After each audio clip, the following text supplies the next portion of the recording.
Go ahead, knock yourself out.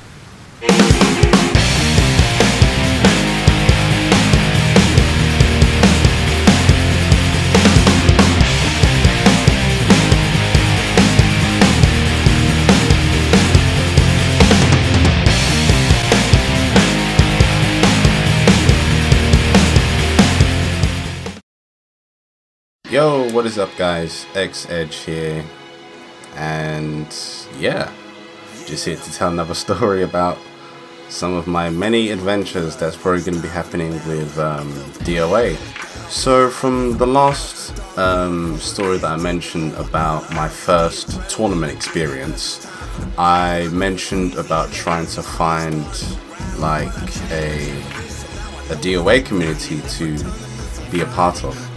Now I did manage to get in touch with a couple of people, I did get a few details, but I didn't manage to find what I was looking for, so I had to do, you know, just a little more research to find what I was looking for. I searched all over the place online, I looked at Facebook forums, just anything to do with just DOA, because this project, well, I'm going to explain later, is something that's just starting up, so obviously information for it isn't going to be that easy to find. But eventually I did find it in a Facebook group. It was a DOA community, finally found it, and within this group there is a project run by someone and it's called Next Player UK. Basically it's a new sort of gaming show to do with fighting games. This Next Player UK thing that I'm talking about, the guy who was hosting it was actually at LAGC running other tournaments as well, so that was really cool to see, you know, what they do, what they're up to, stuff like that. So yeah, I looked at a post there. It was talking about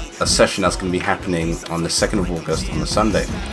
So, you know, looked at all the information, was very keen on going, very interested, so I was preparing my stuff, and you know, Sunday came and I got there. It did take a while because this was in East London and I'm not in London anymore. I'm not based in London anymore, so it does take me a while to sort of travel to a couple of places from Essex. The journey there, it was like I left my house from around 10 and I didn't get there until past 1, thinking that I was probably going to be like, I don't know, late there or something, but I got there eventually. It was quite hard, I must admit, because I had to use Google Maps to try and find the place from the station that I got off at. It was quite a journey. It was nice to just, you know, just to go and see something new. But anyway, I eventually met Ravel on the way, and you know, we just went straight to his. So I checked out the gaming loft where it was going down, you know, where the whole session was going to take place, and it was pretty amazing. I think every gamer should have something like this. It's just really, you know, cool little gaming loft, just separate from the other places in the house. I don't want to go into too much detail about that, but you know, a guy could dream. It's a very cool loft, very, very cool gaming loft. I actually got there first, so I had the time to train by myself on DOA, just, you know, messing around with a couple of characters, doing some combo challenges and stuff like that. And I did have the opportunity to have some matches with Ravel, and he's an amazing Mila player. Like, I thought Mila would be an easy character to use because of how limited her moveset is, so she did interest me at some point. Not that she still does it now, but I kind of feel as though, I don't know, I'm just not ready to use her, or maybe I just can't use her. But after seeing the way that he used it, kind of made me think, okay, do you know what, maybe I should give this another try. Because right now, the way I am with DOA, I'm open to anything. I can just learn anything and everything about the game. So, and again, exposure, really good stuff. And I even had the opportunity to, you know, try out a fight stick, because that's what he uses to play. I was born a pad player. I don't know how you guys play on a fight stick, but I give you guys props for that, because it's not easy, but it's quite fun. So I did try that. I have played on the stick a couple of times. I did it there. I did it when I went to go and visit another friend of mine in London, playing on the Xbox One, Killer Instinct, on the fight stick, which was really cool. So I don't know, if I learn how to use the fight stick, that's all well and good. So the plays started showing up eventually, and this is where, you know, starting to meet new people, you know, just to see how everyone plays.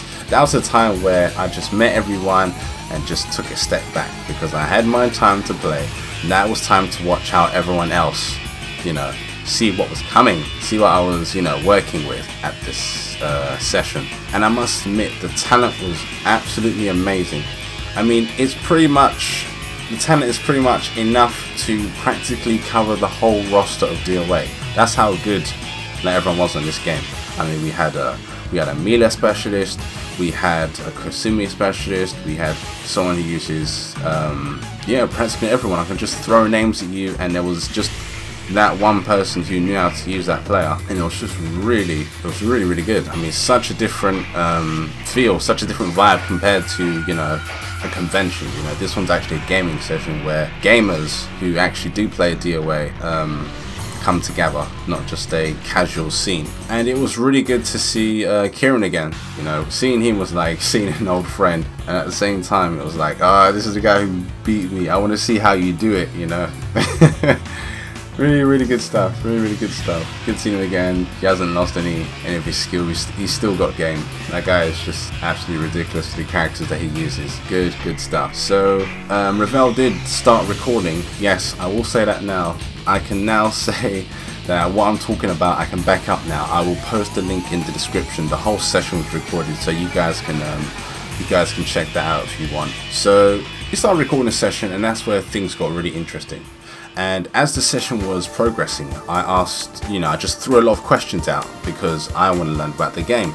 You know, just questions in general, because there's so much to learn on that game, and there's so much that I've yet to grasp. You know, for example, like how many unblockable attacks there are in the game. Is it best to learn one character or learn many? There were just so many questions that I just threw out there, and everybody, you know, kind of pitched in and responded, and it was really nice to see how everyone was just willing to answer my questions and help me out at the same time. You know, genuine questions, like I said, as I lack the knowledge of DOA. I mean, I'm grateful about how much I've learned Tekken over the years, which has given me a better understanding of fighting games in general. I mean, I know Tekken's one fighting game, we've got many others out there, but because of how much time I spent on that, it's kind of broadened my overall knowledge of fighting games.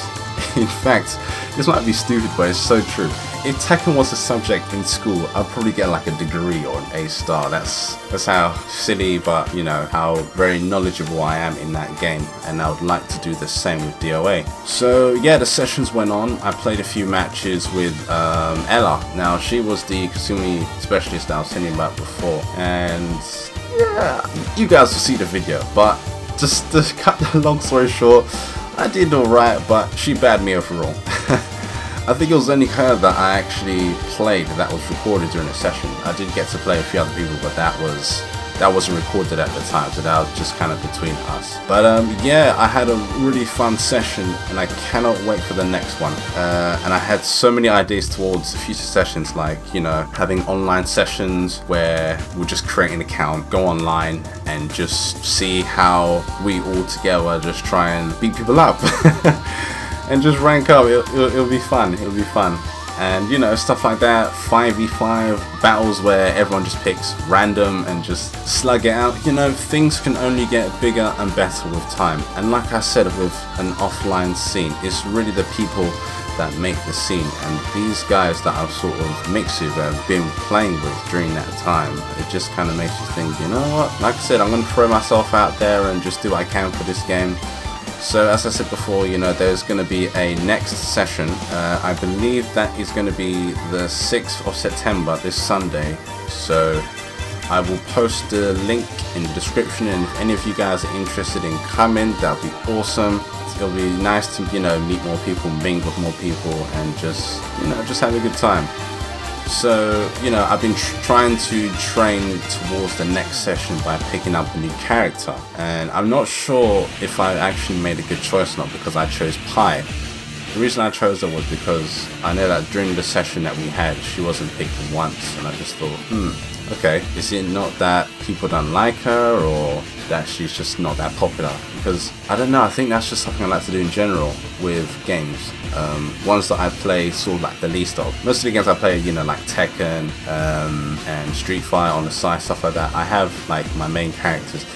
whereas there are other games where, judging from the online side of things and about the least used characters, those are the ones that I would pick. It would sort of let me know why the character isn't used much, and you know, just that kind of thing, you know. And it's just nice to be different in general. But again, with Pi, it just kind of made me think, okay, are the Virtual characters advanced? Because I know that most sort of advanced players pick characters like Jackie and Akira and Sarah. I've seen the way they have been used, and it's just absolutely ridiculous. And you know, I'd like to be that good. I would like to be that good. Would be cool. And I'm so eager to learn these characters. I only just did like her little command training and combo challenge, and I just threw myself online. I was like, okay, let's go and beat some people up. But no, I got beaten up myself. You know, like I said, I'm just throwing myself out there. Tried playing online, got a few matches, but you know, it's kind of sad because it's still quite dead online in general, which is kind of sad. It kind of sucks that I've only waited so long for a match just to lose, you know. And I even got demoted back to A-. You know, ever since the game did come out, I just sort of played as much of it as I could, because you know, games like that, once it's new, lots of players will flock to the game, and that's the time to really get into it. And I did, and then I sort of left the scene and then came back on it now after everything that's happened here. And you know, I am kind of proud of getting to A with the limited skill and knowledge that I have about DOA. So it's not that I'm bad, but I can do better. I can definitely do a lot better. And I have people to support me. And for those who do play DOA and are watching this, I definitely appreciate the help. And one more thing I probably want to just talk about is there was something called Game Changer. It was posted in the DOA Facebook group, and this is basically about an offline tournament, an online and an offline tournament that's going to be taking place. I believe the offline tournament's in the Heart of Gaming, which I've never been to before. This is sometime in October. I'll post the link in the description. And the online tournament, I think, is happening sometime next week. It's on both the PS4 and Xbox One. And I think you have a chance of winning the physical copy of the game, as those, you know, who have core fighters don't have access to everything. So, you know, if you win, you'll probably get your hands on a full game of Dead or Alive 5 Last Round. And I think you can also win some DLC as well, which I personally would like to do, because I'm not sure if you guys are aware, but the what am I saying? The prices for the DLC in DOA is absolutely ridiculous. I spent like maybe £25–30 on the game, but over £100 on DLC. Oh boy, yes, I admit I do like the costumes. It's very, I don't know, it sort of gives me a reason to play the game, and it's just there, so yeah, I can do what I want. But yeah, so that's something I also want to look into as well. I'm not too sure about the online side of it, but you know, I might as well. It won't exactly hurt me. And offline tournament, definitely want to look into that. And it's all going to be for charity as well, you know, so all the donations, people who want to take part in the offline tournament, again, link is in the description. Just, you know, you can have a look at it there. And yeah, I think I'm going to end it as that today. And I think at this rate, I'm probably going to have like loads of these DOA stories. Which I posted up, man. I think it's really cool. I would like to, you know, just talk about my experience and let you guys know how I'm doing on a game that I'm just trying to get into. I mean, you guys have seen how I play on Tekken, so it's nice just to see how I'll do on another game, almost learning it from scratch. I mean, there's so much into that game when it comes to combos and baiting out your opponents. I just want to be able to transfer stuff that I've learned from other fighting games and put it into this one. You know, that would be pretty awesome. And again, really do appreciate the support that everyone's been giving me. So yeah, just want to say thank you very much to you guys for watching this, and take it easy, guys.